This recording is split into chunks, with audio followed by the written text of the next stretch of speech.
Assalamualaikum warahmatullahi wabarakatuh.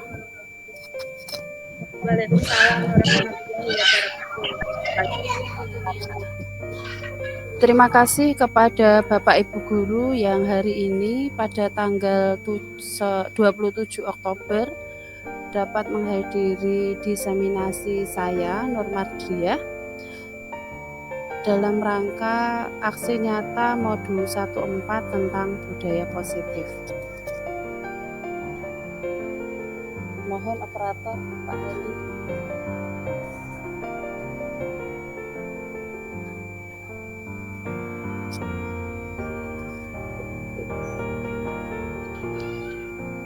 Izin share screen nggih, Pak Bu. Nah, next.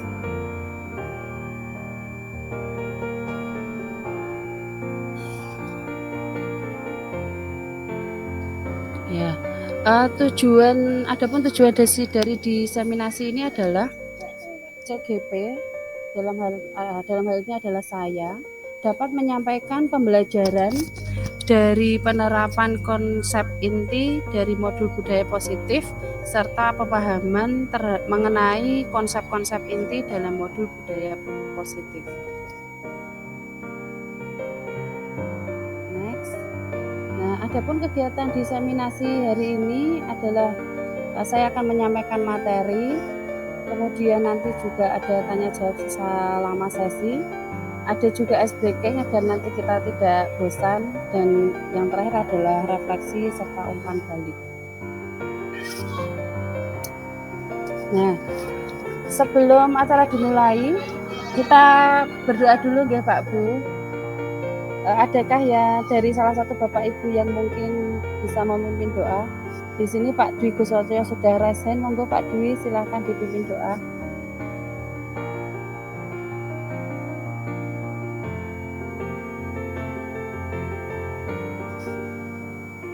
Monggo Pak Dwi.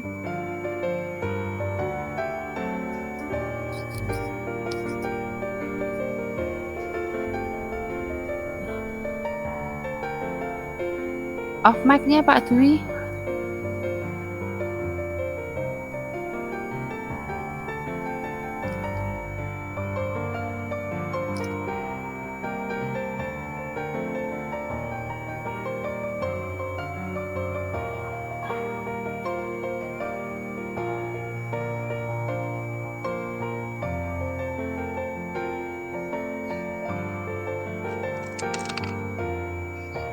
Ya. Silakan Pak Dwi. Berdoa selesai. Ya, berdoa Pak Dwi.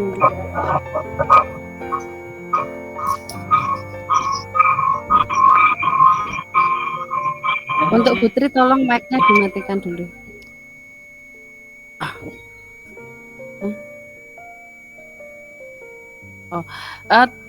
Untuk mic-nya Pak Dwi sepertinya sedang trouble. Silahkan siapa yang akan memimpin doa? Bu Lia mungkin? Ya, terima kasih.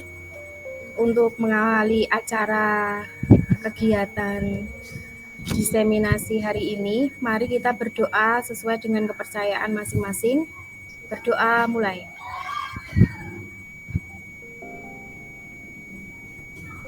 Selesai. Terima kasih. Ya. Nah, untuk pemanasan dulu, sekarang kita main dulu ya, kita ice breaking dulu. Sedikit aja. Next. Nah, coba Bapak Ibu perhatikan, ada berapa angka yang terlihat? Untuk jawaban bisa di kolom chat, bisa di open mic, monggo. Bisa langsung, bisa cek.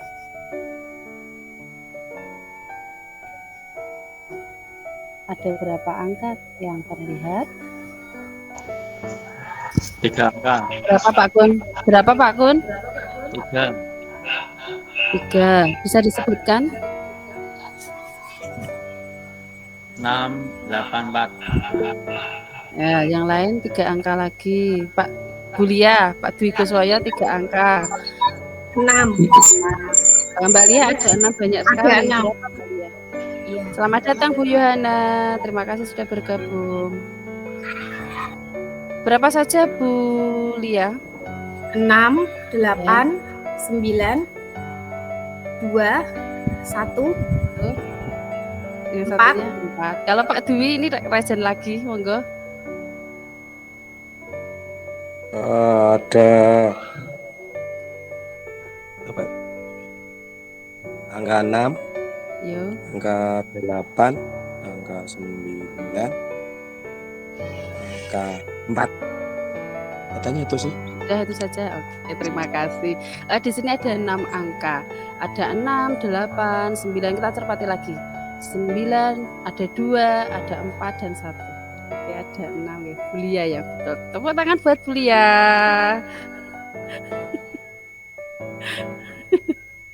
Sekarang kita ke ice breaking yang kedua.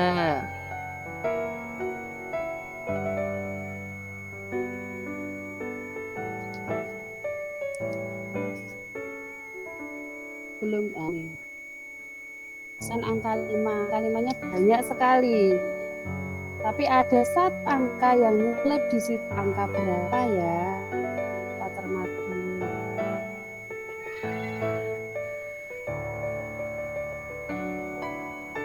Pak Dwi silakan, Mbak Lia lagi silakan. Angka berapa? 3. Angka 3. Kalau Pak Dwi? Pak Kun? Atau Buning? Kelihatan. Angka 3. 8. 3. Tengah sih. Angka 3. Menyenangkan nggak Pak buat breakingnya?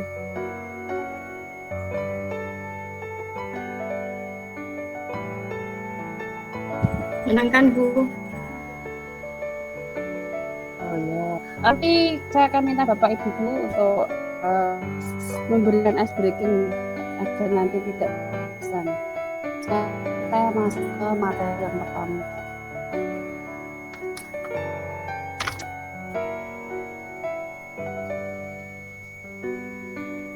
Belum sudah. Nah, ini nanti kita bisa dengan tentang hal ini. Ada disiplin positif, nilai-nilai kebajikan universal, ada tentang teori faksi, hubungan dan penghargaan dan distribusi, kemudian ada keyakinan kelas, ada kebutuhan dasar manusia dan budaya berkualitas, ada 5 posisi kontrol dan segitiga revolusi.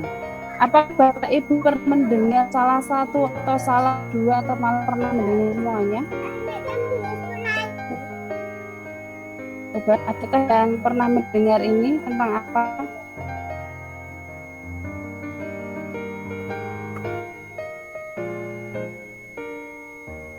Tadi, mana?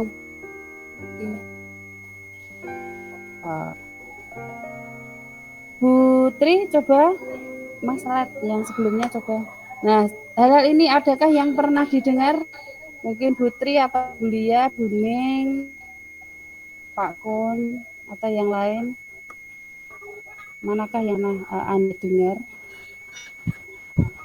Saya, Bu, Ya, saya ya, ya. Keyakinan kelas. Keyakinan kelas. Oke. Nah,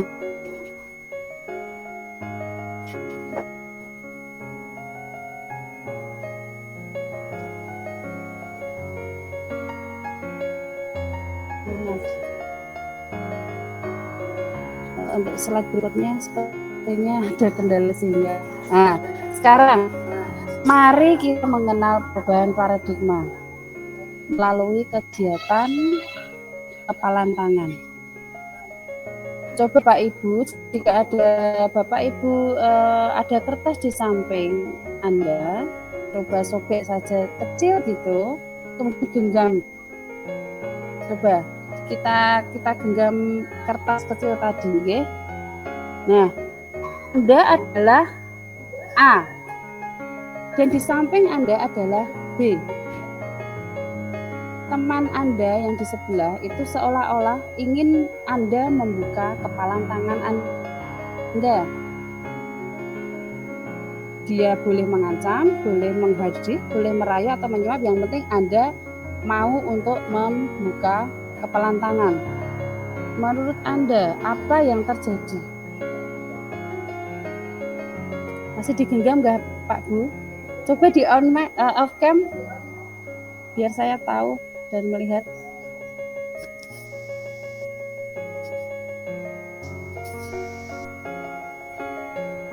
Bulia belum on cam ya?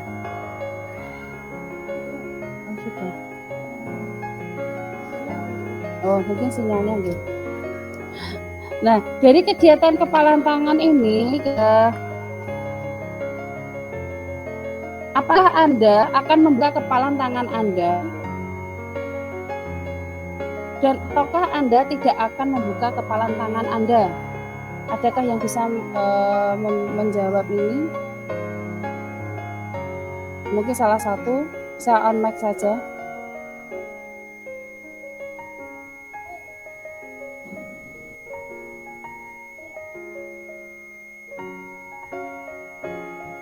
Anda tadi, Bapak Ibu Guru tadi kan saya minta untuk menggenggam kertas.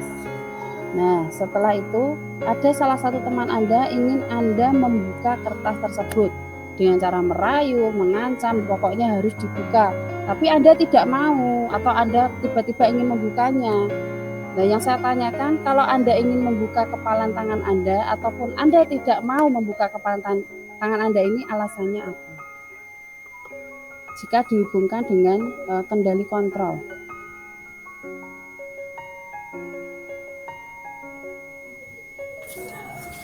Terima kasih Bu Nur. Jika saya menggenggam kertas yang ada pada tangan saya, dan pasti saya tidak mau untuk membukanya, karena dari teman saya tadi ada unsur pengancaman atau menghadiri dan memaksa saya untuk membuka kepalan tangan saya. Jadi ketika saya harus membuka itu sesuai dengan keinginan saya atau dengan kemauan saya, bukan karena suatu paksaan dari seseorang. Oke. Seperti itu. Terima kasih Bu. Nah, berarti kalau dari jawaban Bu Lia tadi, siapakah sebenarnya yang memegang kendali kontrol? Kita atau teman kita? Saya sendiri. Oh ya. Berarti kita ini adalah pemegang kontrol untuk diri kita sendiri.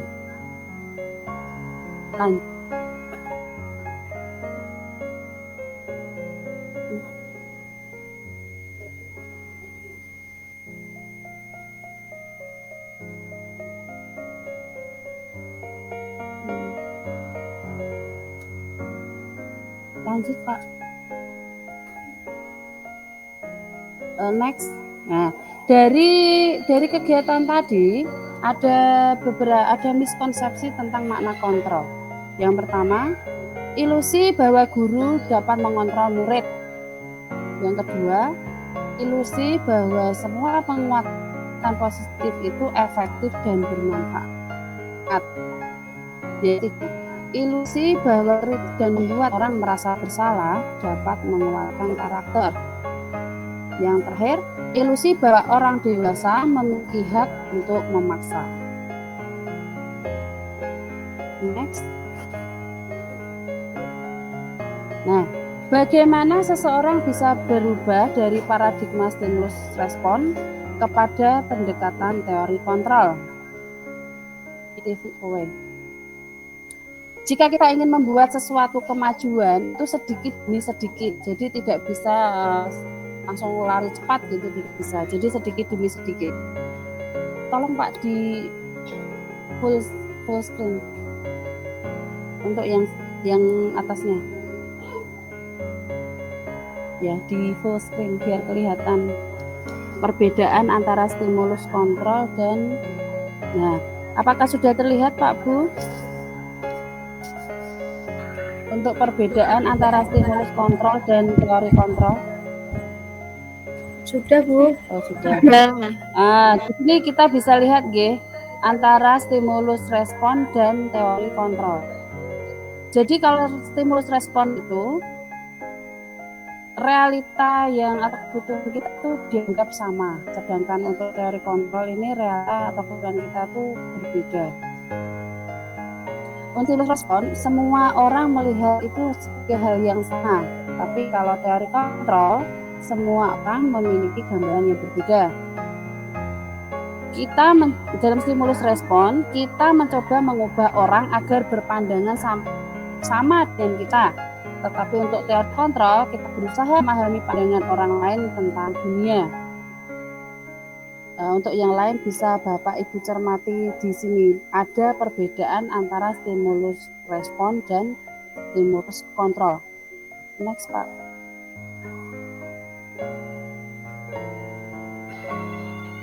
Nah, pertanyaannya, selama ini manakah yang sering Bapak Ibu gunakan untuk siswa terutama nggih? Paradigma stimulus respon atau pendekatan teori kontrol. Kalau paradigma stimulus respon itu pandangan kita terhadap sesuatu itu dipaksakan kepada murid biar bisa punya pandangan seperti kita. Tapi kalau dalam pendekatan teori kontrol, kita memandang bahwa siswa itu mempunyai pandangan yang berbeda-beda terhadap suatu hal. Kalau yang selama ini Bapak Ibu gunakan sering yang mana atau pernah menggunakan dua-duanya? Monggo. Bisa resen, bisa di kolom chat, tidak apa-apa. Pak Dwi dan Bu Naifa, silahkan. Pak Dwi dulu. Silahkan Pak Dwi. Atau Bu Naifa dulu, silahkan. Yang sering digunakan yang mana? Kalau biasanya yang digunakan dua-duanya, Bu. Dua-duanya, paradigma stimulus kontrol. Kalau menurut Anda, kalau untuk yang sekarang ini lebih baik menggunakan yang mana? Untuk pendidikan saat ini.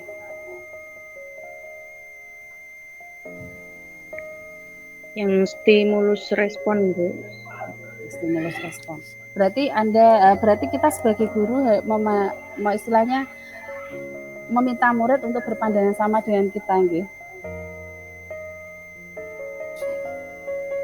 Nah, nggih. Sebenarnya kalau untuk pendidikan saat ini yang kita gunakan tuh kita pelan-pelan mengubah dari stimulus respon menjadi teori kontrol. Jadi kita nanti di diseminasi kali ini kita akan belajar tentang teori kontrol juga. Gitu nggih. Nah, sekarang, apa yang Anda bayangkan ketika mendengar kata disiplin? Dan apa yang kata-kata yang biasanya dikaitkan dengan kata-kata disiplin? Silahkan, Bu Naifa, monggo.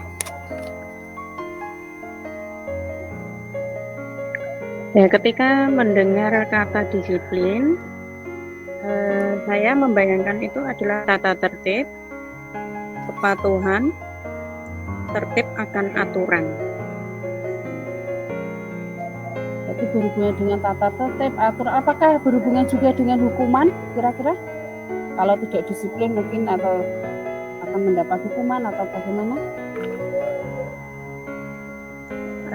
Ya bisa seperti itu, Ibu.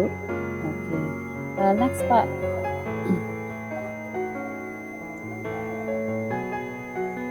Kemudian untuk kata yang dikaitkan biasanya dikaitkan dengan hukuman, atau kalau tidak itu akan dihukum, Bu. Oke. Ketika kita mendengar kata disiplin, yang kita bayangkan tuh ini, Bu. Benar kata Bu Naifa tadi. Ada tata tertib, peraturan, hukuman, dan ini sebenarnya adalah tidak benar, ya. Seseorang yang memiliki disiplin diri berarti mereka bisa bertanggung jawab terhadap apa yang dilakukannya karena mereka mendasarkan tindakan mereka pada nilai-nilai kebajikan universal.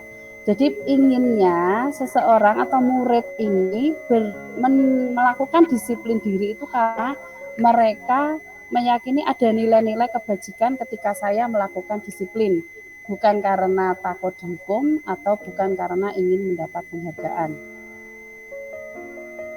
Nah, nilai-nilai kebajikan di sini yang digunakan itu ada dari 6 institusi. Yang pertama ini profil pelajar Pancasila yang sering kita dengar, nggih. Ada beriman bertakwa kepada Tuhan, ada berkebinekaan global, bergotong royong, mandiri, kreatif dan bernalar kritis. Institusi yang kedua ini dari Ibu tentang sikap murid. Ada toleransi, rasa hormat, integritas, mandiri, menghargai, antusias, empati, keingintahuan, kreativitas, kerjasama, percaya diri, dan komitmen. Institusi yang ketiga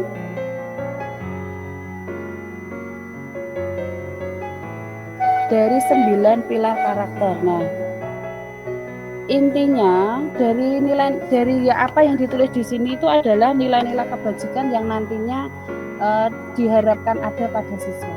Jadi semua yang kita lakukan, semua yang kita ajarkan kepada anak ini adalah untuk siswa sendiri. Siswa punya nilai, menyadari bahwa sikap mereka adalah karena meyakini ada nilai-nilai kebajikan yang harus diyakini. Next, Pak. Ini untuk petunjuk sumber hidup dan keterampilan hidup hampir sama, untuk nilai kebajikannya hampir sama. Next.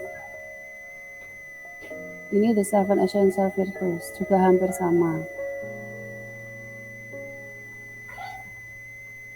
Nah, ini proyek-proyek nilai kebajikan. Ini nanti nilai-nilai kebajikan inilah yang akan dimasukkan ke dalam keyakinan kelas, Pak Bu. Lanjut. Nah, lalu bagaimanakah menumbuhkan budaya positif di kelas? Untuk menciptakan budaya positif pada diri murid, penting bagi kita sebagai guru untuk merangsang motivasi internal mereka.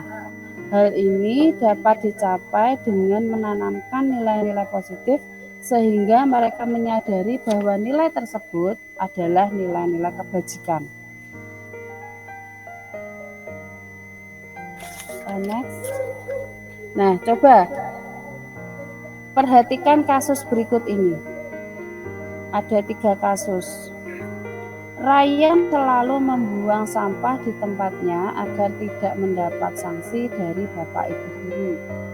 2. Ryan selalu membuang sampah di tempatnya agar mendapatkan pujian dari Bapak Ibu guru. 3. Ryan selalu membuang sampah di tempatnya karena ia meyakini bahwa kebiasaan hidup bersih akan menjadikannya sehat. Kira-kira dari 3 kasus ini yang sering kita temui di sekolah kasus yang mana ya Pak Bu ya? Oh, sesuatu membuang sampah di tempat sampah karena apa? Silakan bisa on mic.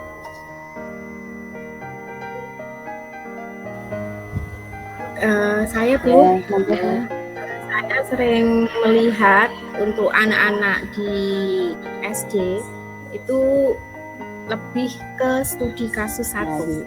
Takut Ryan selalu buang sampah di tempatnya agar ia tidak mendapatkan sanksi dari Bapak Ibu. Iya benar sekali nggih Bu nggih. Coba next Pak Hendy. Kita analisis satu-satu nggih.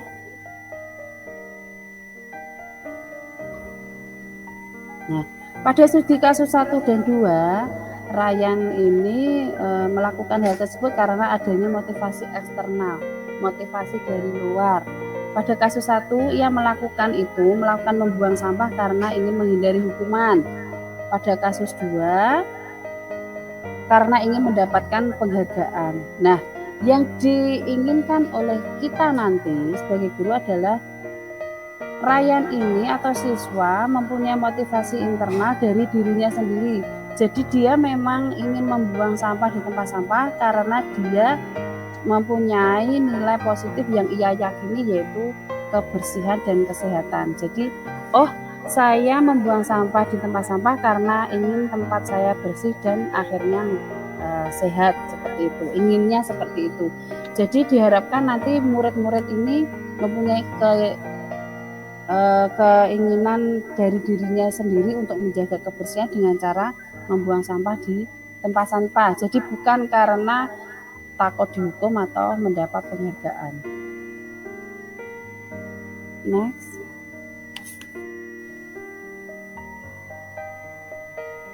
Nah,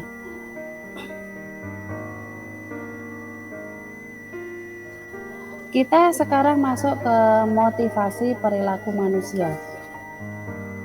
Hal ini yang dilakukan Ryan tadi itu hal yang manusiawi, nggih.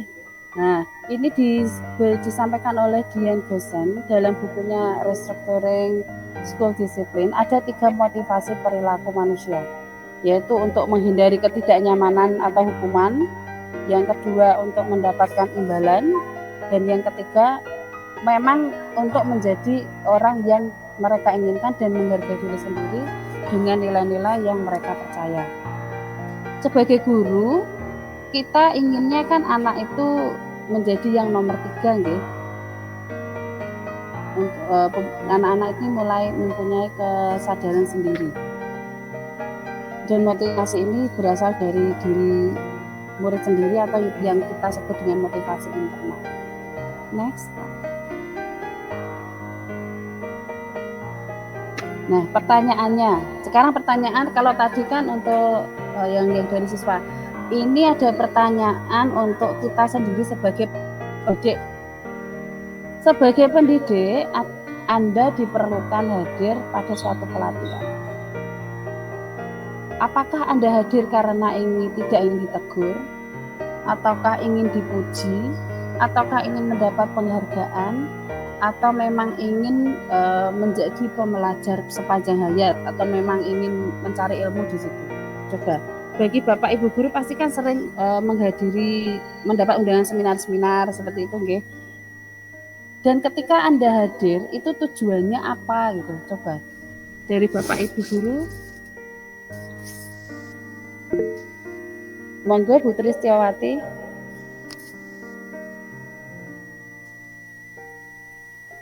On mic dulu Putri. Ya. Sebagai seorang pendidik, saat hadir di pelatihan, saya ingin menjadi pembelajar sepanjang hayat. Apakah ada yang mungkin selain jadi pembelajar sepanjang hayat, ada motivasi lain?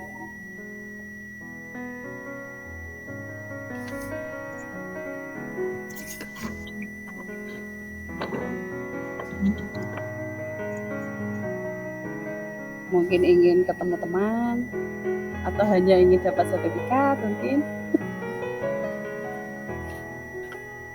Gimana? Lebih tepatnya itu Bu, mendapatkan sertifikat. Mendapatkan sertifikat. Jadi dapat dua-duanya, gitu. Jadi di sini bisa disimpulkan bahwa kalau seorang pendidik datang ke pelatihan itu ada motivasi internal dan eksternalnya ya. Yang internal mungkin karena memang ingin mendapat pengetahuan, dan eksternalnya karena mungkin ingin mendapat sertifikat. Begitu Pak Bu? Oke. Oke, next. Nah, ini ada pertanyaan kedua. Bila di sekolah Anda tidak ada aturan yang memberikan surat teguran bagi karyawan yang sering datang terlambat, atau tidak ada atasan yang memberikan penghargaan menjadi karyawan terbaik karena sering tepat waktu, apakah Anda akan tetap datang tepat waktu untuk mengajar murid? Monggo silakan. Putri lagi, monggo. Terima kasih. Saya tetap datang tepat waktu karena rasa tanggung jawab. Terima kasih. Terima kasih. Ini berarti motivasinya dari internal gitu, nggih? Yeah. Apakah Bapak Ibu yang lain juga seperti itu? Monggo yang lain bisa on mic.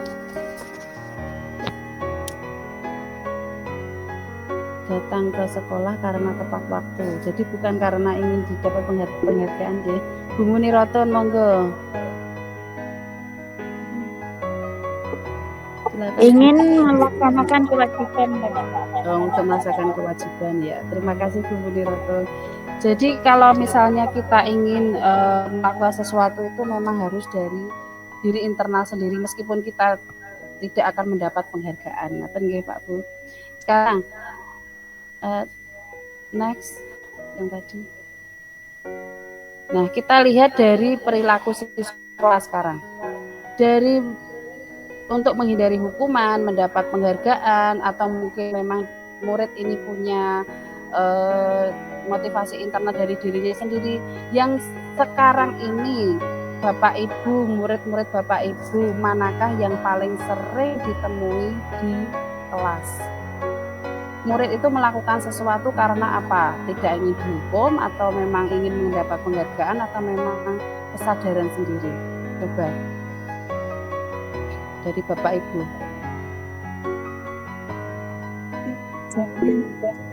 Monggo Bu Munirata, bagaimana Bu?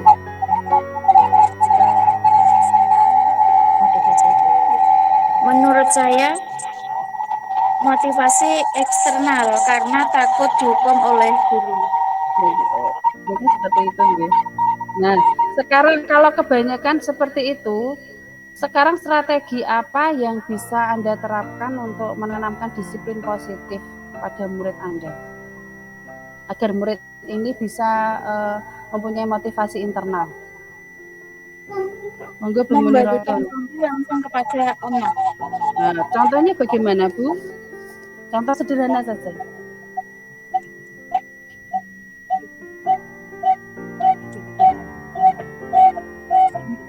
Hormat karena berasal dari rasa hormat kita akan menciptakan hubungan baik. Menghormati orang lain berarti ya. Kita memberikan contoh dengan cara menghormati orang lain sehingga anak-anak bisa ikut menghormati orang lain juga. Seperti itu Bu Munirata? Iya. Oke, terima kasih Bu. Next Pak Andi.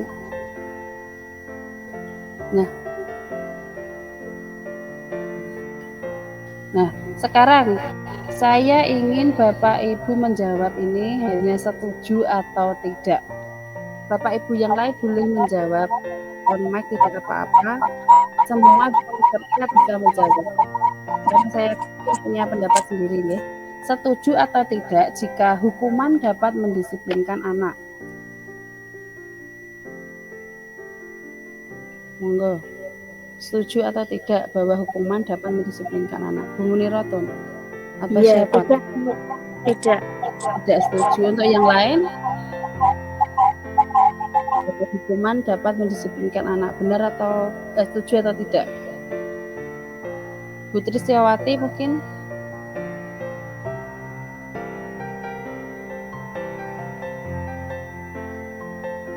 Halo. Sama Bu, saya juga tidak setuju. Oh, Bu Naifa setuju. Ini Bu Naifa mau menjawab apa Bu?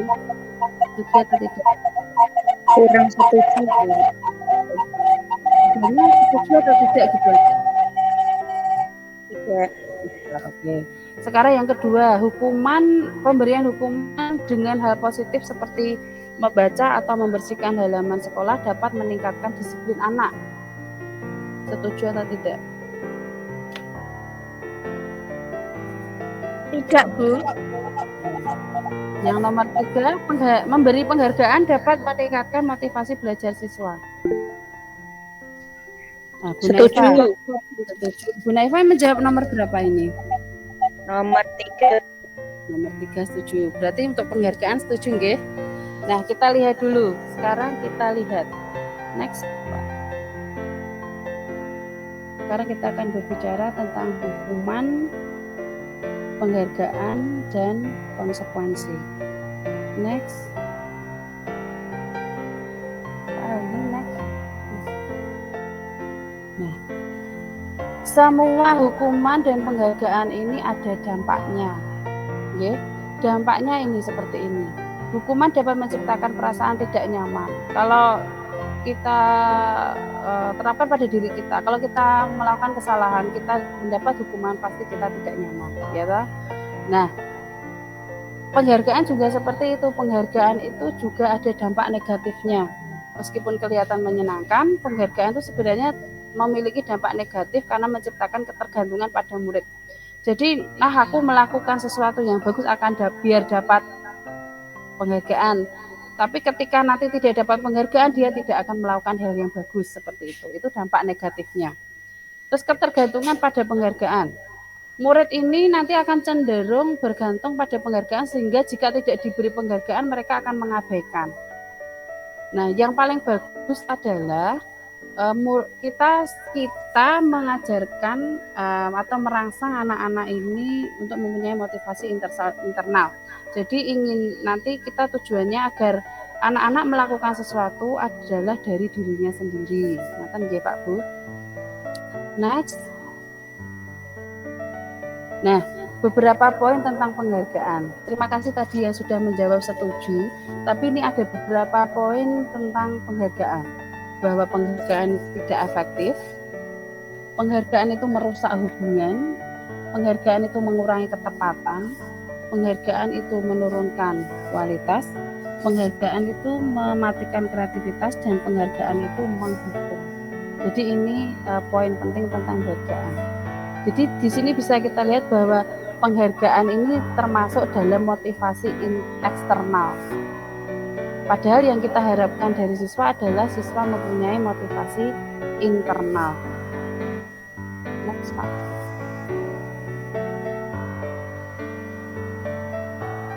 Sekarang kita masuk pada hukuman dan konsekuensi. Jika dilihat ini hampir sama nggih Pak Bu, hukuman dan konsekuensi. Namun ada perbedaannya. Kalau hukuman ini biasanya tidak terencana atau tiba-tiba. Sedangkan konsekuensi ini sudah terencana, sudah disepakati dan sudah dibahas sebelumnya. Yang kedua, hukuman ini murid tidak tahu nanti apa yang akan terjadi. Tapi kalau konsekuensi ini dibuat oleh guru atau sekolah, jadi murid sudah tahu dulu. Kalau tidak melakukan ini, nanti konsekuensinya seperti ini. Kalau hukuman, kadang tergantung suasana hati guru. Misalnya tiba-tiba disuruh lari, tiba-tiba disuruh nulis. Dan murid tidak tahu akan diberi hukuman apa. Kalau hukuman ini sifatnya satu arah dari guru pada murid. Kalau konsekuensi murid telah mengetahui sebelumnya. Nanti kita akan tahu dari beberapa contoh. Hukuman bisa berupa fisik dan psikis, bahkan menyakiti murid. Dan kalau konsekuensi ini murid tetap membuat murid tidak nyaman, tapi hanya untuk sementara, karena itu konsekuensi. Dia sudah melakukan kesalahan, berarti dia harus mendapatkan konsekuensi seperti itu. Next. Nah, ini mari kita agar lebih jelas ya tentang hukuman dan konsekuensi. Mari membedakan hukuman dan konsekuensi. Mencatat 100 kali dalam buku kalimat, saya tidak akan terlambat lagi karena terlambat ke sekolah. Ini termasuk hukuman atau konsekuensi, Pak? Monggo on mic saja. Sinten yang ajeng jawab. Pak Dwi, monggo. Ya, untuk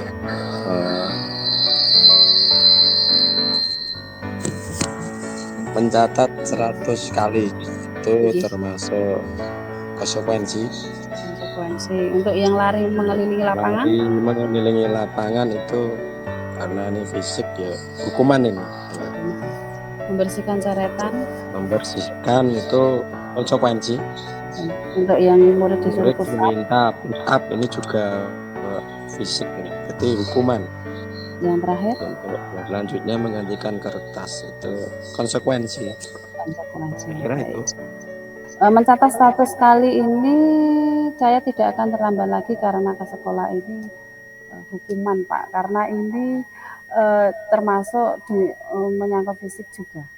Untuk lari juga hukuman, membersihkan coretan karena itu konsekuensi, untuk push up itu juga hukuman, dan yang menggantikan kertas ini adalah juga konsekuensi.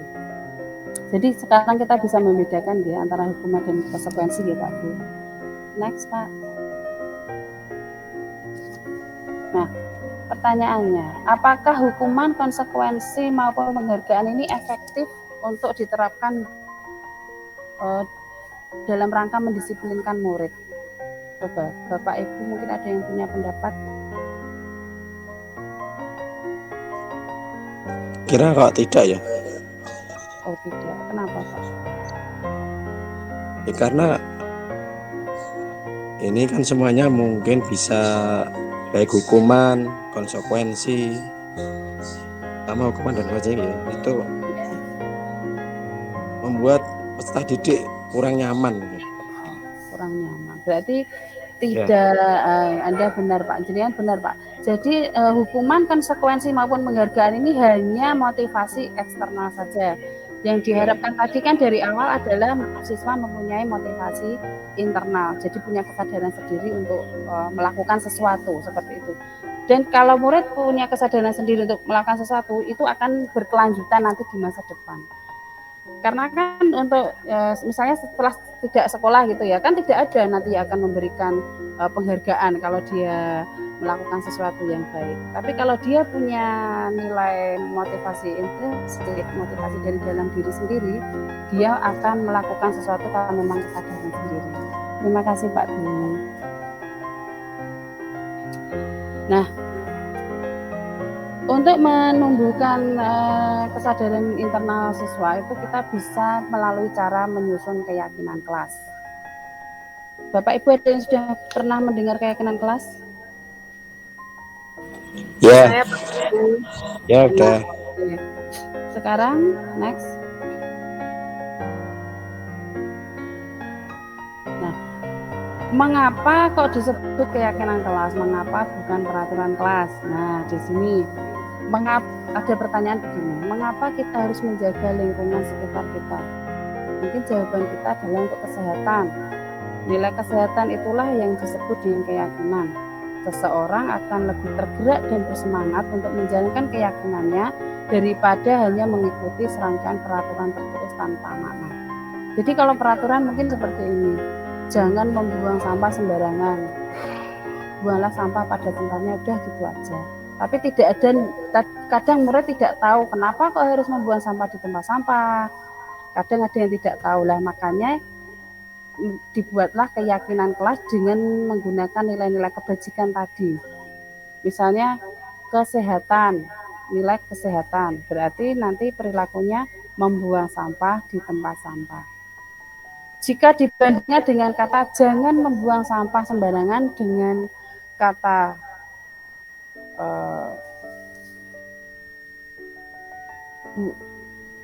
jangan membuang sampah sembarangan dengan kata buanglah sampah di tempat sampah, kira-kira lebih bagus yang mana untuk didengarkan?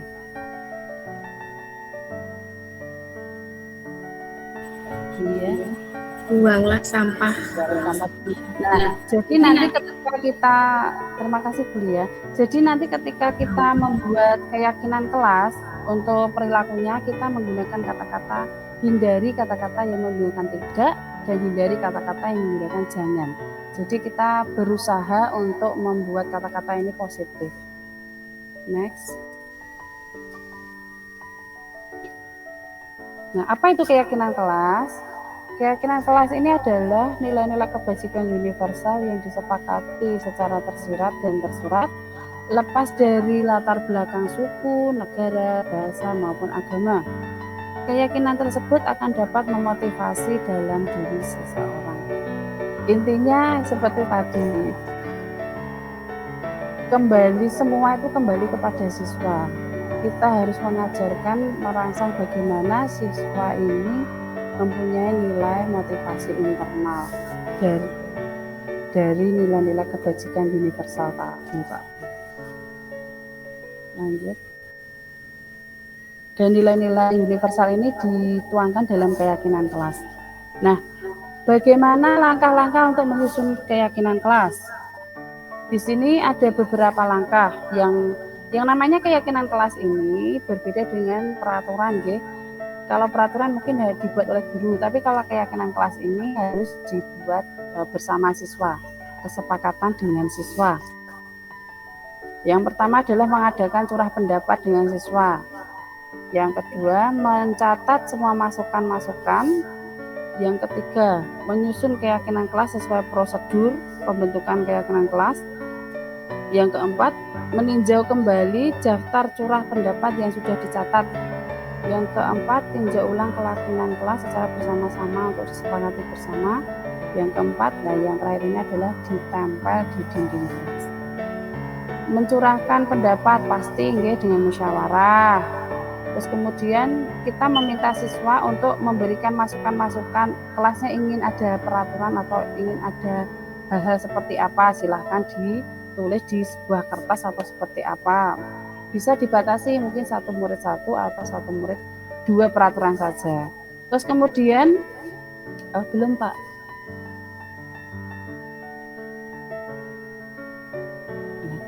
Terus kemudian kayak peraturan-peraturan yang sudah dibuat oleh siswa tadi atau pendapat-pendapat yang diberi oleh siswa tadi ditinjau kembali jika itu ada kalimat-kalimat negatif atau yang menggunakan kata tidak, menggunakan kata jangan, itu diubah dulu menjadi kata-kata yang positif. Nah, kalau sudah ditinjau, kemudian disepakati dan segera dipasang di dinding kelas. Lanjut Pak. Nah, ini contohnya J. Contohnya nilai kebajikan bekerja. Kita menggunakan tabel T namanya. Kegiatan tampak seperti dan tidak tampak seperti. Ini contohnya Pak Bu. Untuk ini nilai bekerja. Tampak seperti tekun bekerja dan menyimak guru. Tidak tampak seperti tidak mendengarkan guru dan acuh tak acuh. Untuk contoh yang lain bisa disimak Pak Bu. Ini nilai bekerja. Next. Hormat. Ini nilai kebajikan hormat. Dengan menggunakan tabel T juga tampak seperti dan tidak tampak seperti. Next. Ini nilai dari rasa diterima dan dimiliki. Tampak seperti misalnya melibatkan semua anggota kelompok, tidak tampak seperti mengucilkan salah satu teman kita. Yang ini tabel Y dari keyakinan kelas. Ada 3 di sini, ada terdengar seperti dan terlihat. Yang terakhir adalah berperilaku. Sudah ada contohnya di sini, bisa disimak Pak Bu. Satu orang berbicara, yuk saya bantu. Kita bisa selesaikan ini bersama. Tolong, terima, permisi, boleh saja. Jadi kata-kata yang dilontarkan ini kata-kata yang terdengar enak didengar gitu. Sopan, halus, bahasanya seperti itu. Kalau terlihat ini berempati terhadap perasaan orang lain. Memegang barang orang lain hanya ketika diizinkan. Jadi kalau berperilaku pun di sini ada kesepakatannya, ada keyakinannya seperti itu.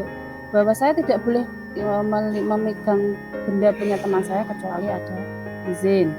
Yang untuk berperilaku ini contohnya tersenyum ramah, memberikan salam, memberikan ruang bekerja dan positif yang penting. Next Pak.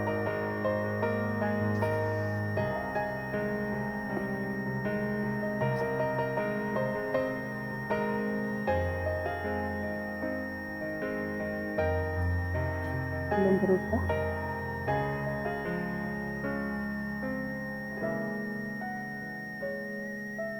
Nah, kegiatan-kegiatan pendalaman keyakinan kelas.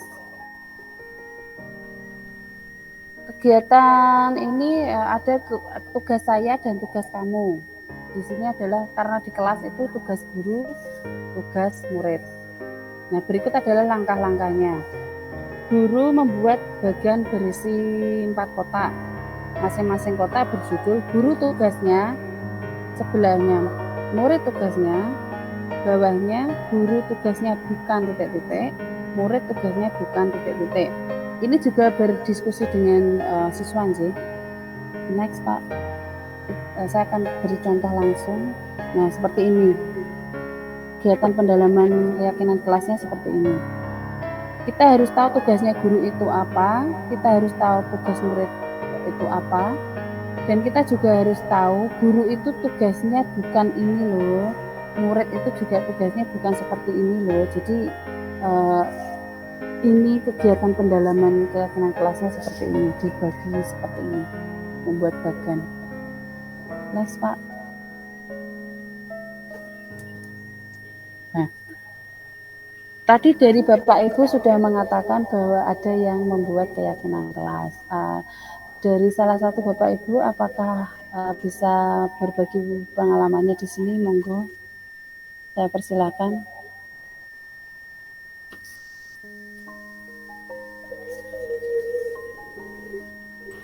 Monggo. Asih, Nur. Ya, nggih. Monggo. Saya pernah membuat kesepakatan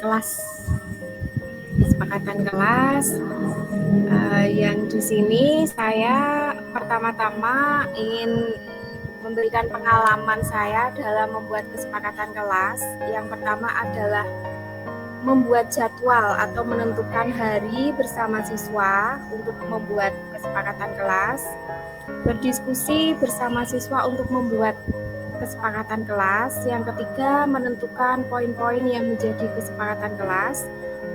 Setelah ditemukan atau poin-poinnya sudah ada, kemudian membuat papan menggunakan styrofoam untuk memasukkan poin-poin kesepakatan kelas tadi yang sudah didiskusikan bersama para siswa. Kemudian saya hias. Setelah jadi, saya tempelkan di dinding kelas. Seperti itu. Oh, iya. Terima kasih, Bu. Intinya kalau membuat kesepakatan kelas itu memang harus berdiskusi dengan siswa, nggih. Dan jangan lupa jika sudah selesai harus segera ditempel agar siswa tahu ini kesepakatan kelas kita dan inilah hal-hal yang harus kita lakukan agar kelas kita menjadi tertib dan nyaman. Terima kasih Bu Lia sudah berbagi dengan kami. Ya, sama-sama Bu.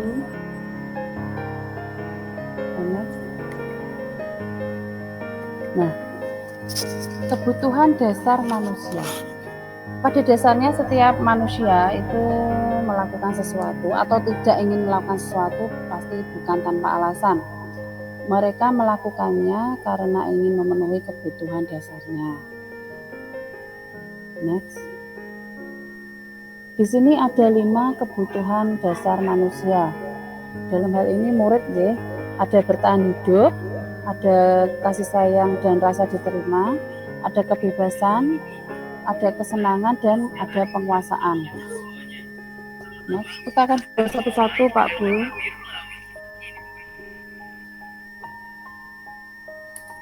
Next Pak.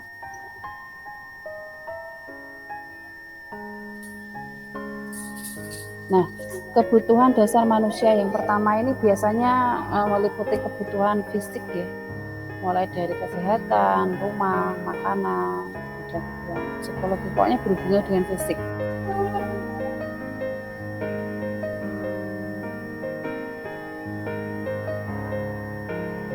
Kebutuhan kasih sayang dan rasa diterima meliputi kebutuhan akan hubungan dan koneksi sosial, kebutuhan untuk memberi dan menerima kasih sayang, serta kebutuhan untuk merasa menjadi bagian dari suatu kelompok.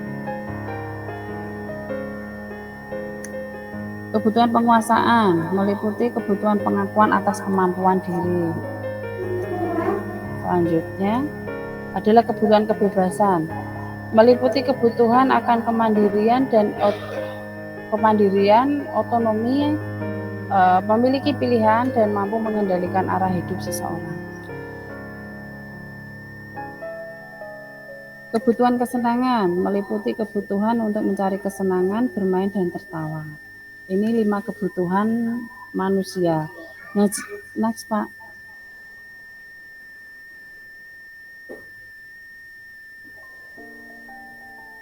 Nah, jika dihubungkan dengan siswa, ada siswa yang berkata seperti ini.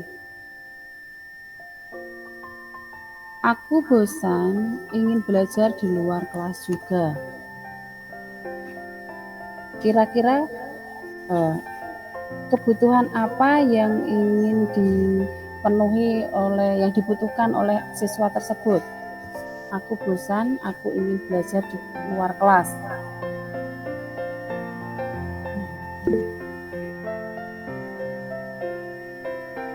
Monggo Pak Kun. Open mic dulu. Untuk yang nomor Kebutuhan 1 yang dibutuhkan siswa, eh, kebebasan, kebebasan. Kalau yang nomor 2, penguasaan, yang ketiga, cinta dan kasih sayang, yang keempat, kesenangan. kesenangan. Nah, aku bosan ketika belajar di kelas ini berarti menunjukkan bahwa siswa ini mempunyai kebutuhan kebebasan sih. Jadi sebagai guru kita harus tahu kebutuhan belajar siswa. Mereka ingin kebebasan, bosan di dalam kelas berarti mungkin kita sekali-kali diajak keluar kelas. Terus kemudian ada siswa yang tanya, bukankah aku juga bisa melakukannya? Siswa ini sebenarnya bisa, tapi mungkin kita sebagai guru kurang bisa memenuhi kebutuhannya dia, yaitu kebutuhan penguasaan. Nah, jadi kita harus tahu kebutuhan masing-masing siswa ini. Dan ketika kita ada siswa yang berkata, bukankah saya juga bisa melakukannya? Berarti sebenarnya siswa ini bisa, tetapi hanya kita mungkin yang kurang memperhatikan seperti itu. Terus kadang-kadang juga ada yang tanya, ini biasanya guru kelas 1 nih. Apakah ibu guru tidak memperhatikan jepit rambut baruku? Nah, kadang itu ada siswa juga yang ingin diperhatikan secara detail, mungkin jepit rambutnya, mungkin sepatu barunya, seperti itu. Dan kita sebagai guru memandang siswa itu dari semuanya, mungkin dari pakaian, dari atas sampai bawah itu juga harus kita perhatikan. Terus yang terakhir, aku senang saat istirahat bisa bermain dengan teman-teman. Ini kebutuhan kesenangan, nggih. Karena aku senang. Next Pak, next lagi. Nah, untuk memenuhi kebutuhan itu kita sebagai guru ini juga harus tahu posisi kita sebagai guru. Kita posisinya di mana? Sebagai penghukum, sebagai pembuat rasa bersalah, sebagai teman, sebagai pemantau, atau sebagai manajer. Untuk lebih jelasnya saya akan memutarkan video, nanti kita analisis kita itu sebenarnya berada di mana. Nanti saya ingin jawaban jujur dari Bapak Ibu. Monggo. Lanjut.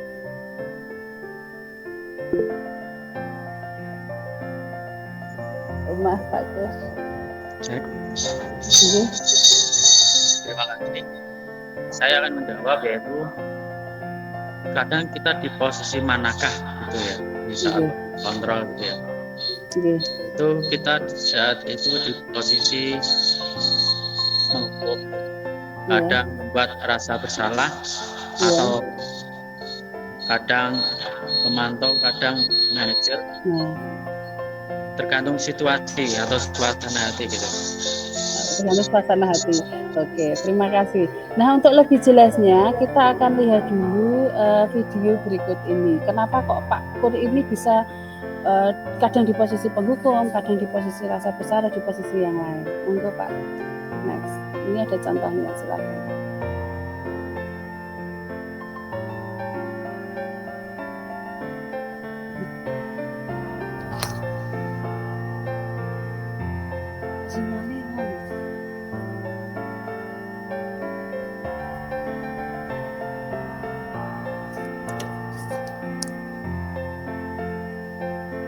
Tidak terdengar, putus-putus. Maaf Pak, kayaknya sinyalnya agak ini. Apa? Enggak. Apakah terdengar Pak Bu? Untuk videonya? Tidak ada suaranya. Tidak ada suaranya.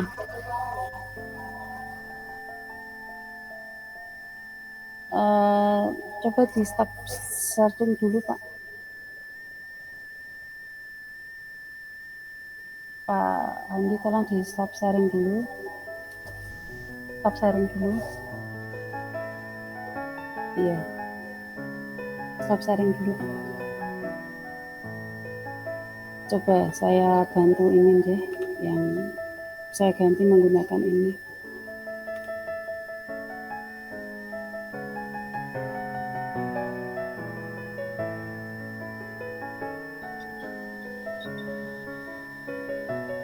Bentar.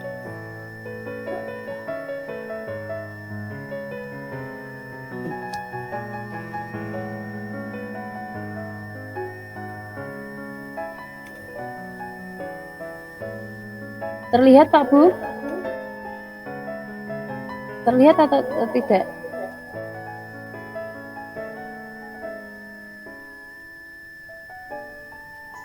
Belum ada suaranya. Belum ada suaranya.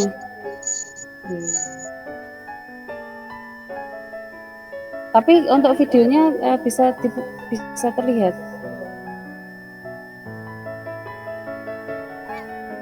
Video bisa tapi belum ada suaranya. Suaranya tidak ada.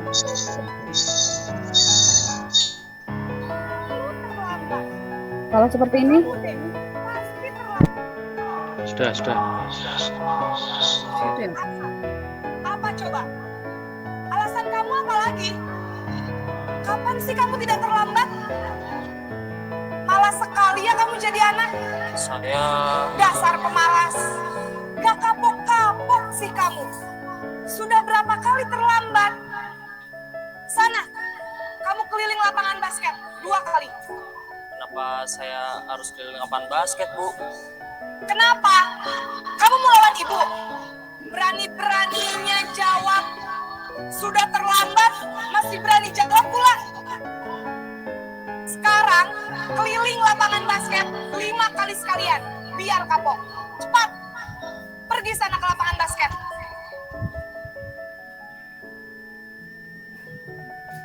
Nah, Bapak Ibu pernah nggak melakukan hal ini? Marah-marah seperti itu untuk kepada siswa.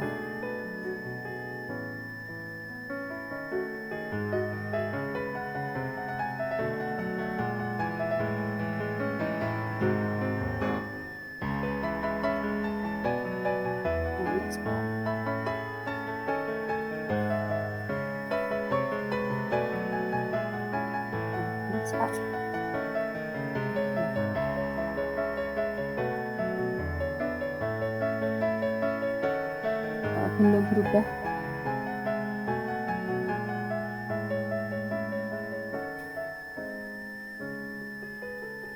Ya, sebagai penghukum ini, guru biasanya suaranya tinggi, catatan yang dikeluarkan adalah negatif, menghardik, dan tidak memberi kesempatan murid untuk menjelaskan alasannya. Dan biasanya hukumannya itu biasanya berupa fisik dan akan berdampak pada psikisnya. Jadi murid ini biasanya akan dendam karena dimarah-marahin seperti itu, padahal dia kan punya alasan sebenarnya. Sekarang kita masuk ke posisi penghukum.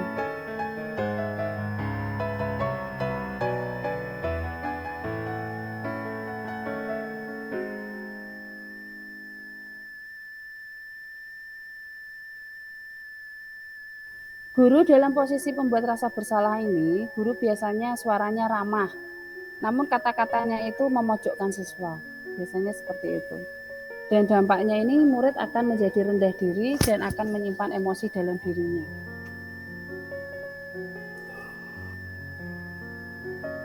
Next. Nah, posisi guru sebagai teman. Guru ini akan biasanya bersuaranya ramah dan bersikap akrab untuk menjaga suasana. Dampaknya, murid akan merasa akrab dengan guru, namun murid tidak akan mandiri dan akan bergantung pada satu orang. Dalam hal di sini adalah guru.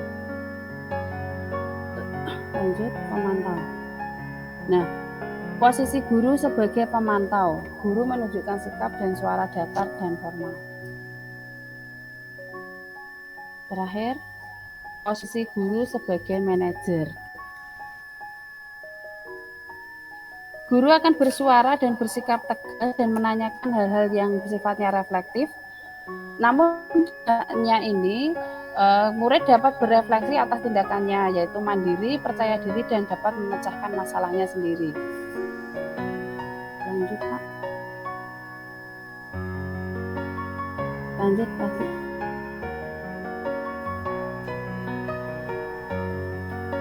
Nah, tadi saya sudah bertanya kepada Bapak Ibu, sudah dia menjawab juga. Kadang-kadang ada di posisi 5 ini ya, tergantung suasana hati.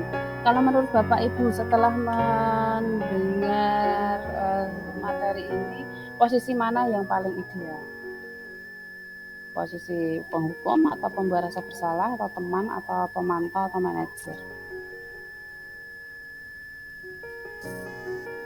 Monggo Pak Bu, bisa on mic saja.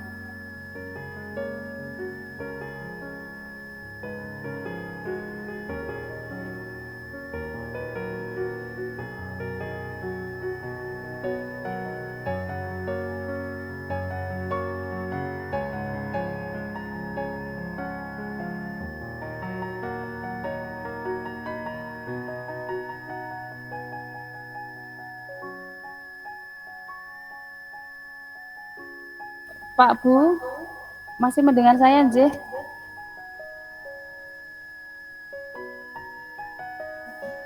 Masih, Bu. Oh iya. Posisi mana Bu ini yang kira-kira atau Pak? Menurut saya yang manajer, Bu. Oh yang manajer. Terima kasih Bu Ning. Jadi posisi yang ideal untuk saat ini adalah posisi manajer atau paling tidak kita dalam posisi teman, pemantau dan manajer. Jadi kita tinggalkan posisi penghukum dan pembuat rasa bersalah. Lanjut.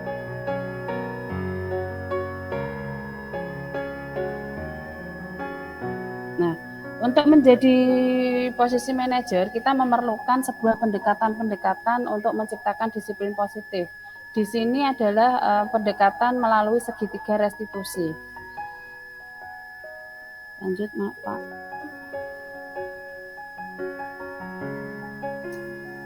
Apa itu pendekatan restitusi? Pendekatan ini adalah proses menciptakan kondisi bagi murid untuk memperbaiki kesalahan mereka, sehingga mereka bisa kembali pada kelompok mereka dengan karakter yang lebih kuat. Ini menurut dosen.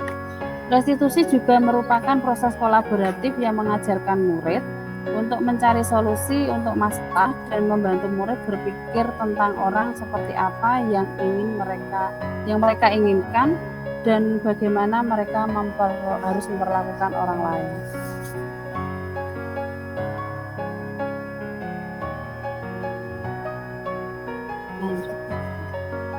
Segitiga restitusi ini bertujuan untuk membantu murid menjadi lebih memiliki tujuan, disiplin positif, dan memulihkan dirinya setelah berbuat salah. Penekanannya bukanlah pada bagaimana berperilaku untuk menyenangkan orang lain atau menghindari ketidaknyamanan, namun tujuannya adalah menjadi orang yang menghargai nilai-nilai kebajikan yang mereka percayai. Next.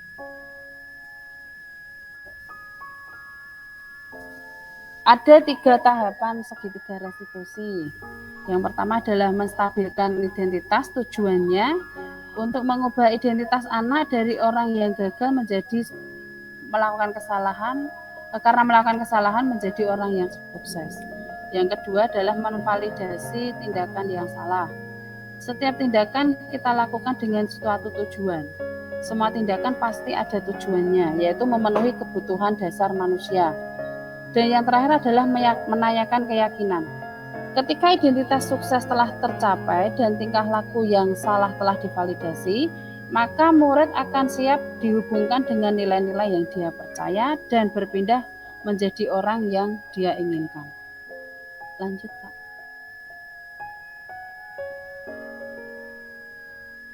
Biasanya ini kalimat yang sering muncul dalam pendekatan restitusi. Yang pertama, memvalidasi tindakan yang salah.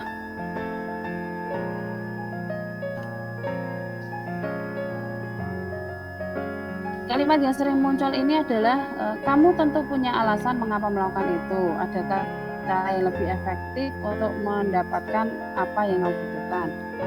Untuk yang menstabilkan identitas, kalimat yang biasanya keluar tuh ini. Setiap orang pernah melakukan kesalahan. Kamu bukan satu-satunya yang bersalah, yang pernah melakukan ini. Dan yang terakhir, menanyakan keyakinan. Kalimat yang sering keluar adalah keyakinan kelas apa yang telah kita sepakati. Kamu ingin orang yang menjadi seperti apa? Lanjut.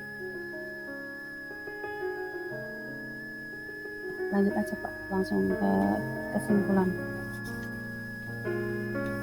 Durasinya terlalu panjang.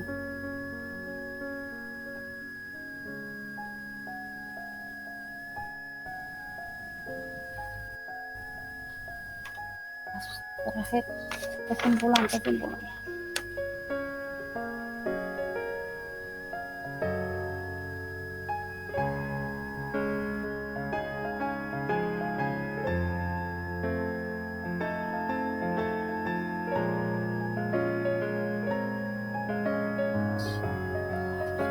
Setelah Bapak Ibu ini mengetahui tentang pendekatan restitusi, adakah kendala yang dihadapi saat menerapkannya?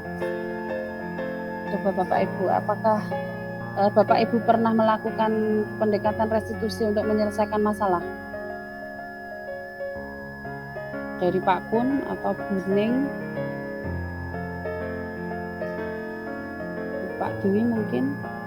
Pernahkah melakukan pendekatan segitiga restitusi dalam menyelesaikan masalah?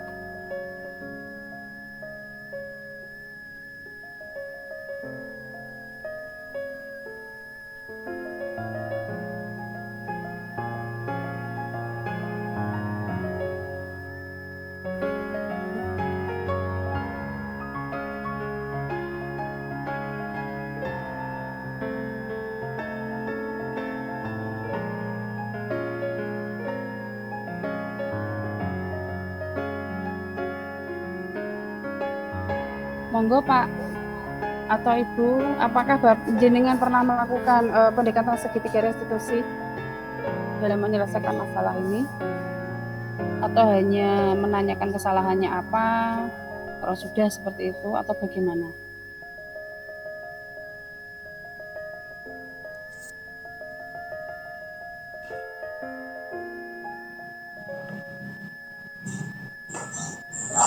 Biasanya ya menanyakan kesalahan, terus ya jangan mengulangi gitu aja. Selama ini seperti itu.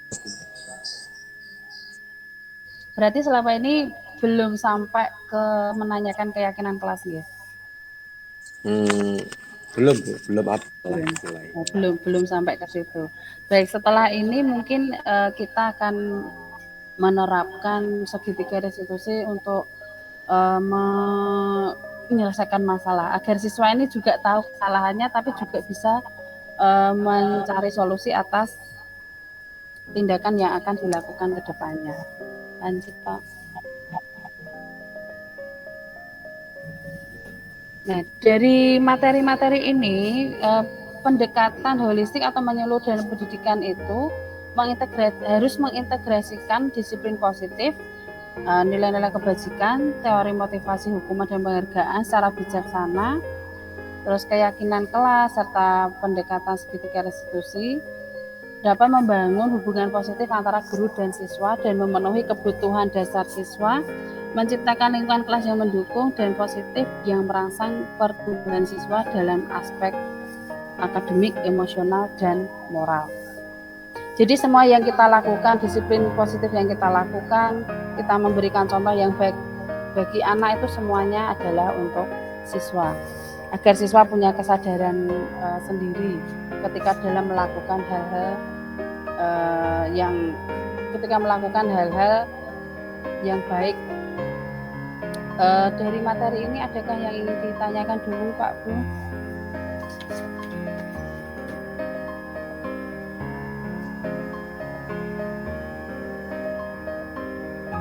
Tidak ada pertanyaan. Ada? Monggo Pak Dwi. Monggo Pak Dwi. Nggak ada pertanyaan, cuma saya kira udah cukup jelas dari penjelasannya tadi dari awal sampai akhir. Oke, terima kasih Pak. Semoga apa yang saya sampaikan ini bisa bermanfaat untuk Bapak Ibu. Mari kita pelan-pelan menciptakan disiplin positif ya untuk di sekolah kita. Ini juga demi para siswa kita. Ngoten nggih Pak Bu.